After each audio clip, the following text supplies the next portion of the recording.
Virgil Beaver spent decades mining coal for a living, but lately he's been spending his time at home.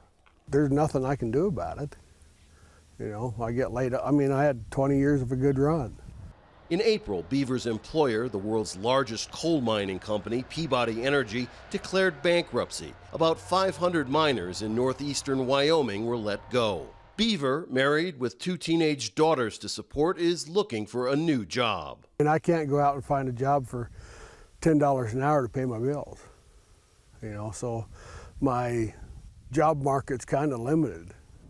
In Wright, Wyoming, population 2,000, just about every job is dependent on the mines. Many here blame the Obama administration and likely Democratic nominee Hillary Clinton for policies that encourage renewable energy like wind and solar at the expense of coal. It's been really tough. There's been a lot of folks pack up and leave town.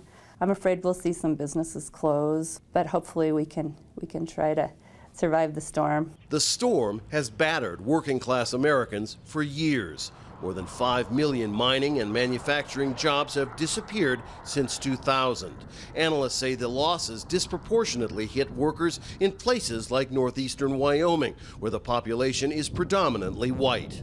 If you look locationally across the U.S., in the least diverse places is where you see the most hollowed out middle class. The steadily dwindling number of jobs in industries like mining and manufacturing is not only hurting vast numbers of working class people economically, it's also making them sicker. A government survey published in April showed a drop in life expectancy for working class whites for the first time in many decades. Researchers say the economic decline of working class whites spurs unhealthy behavior. Suicide, opioid addiction, drug addiction.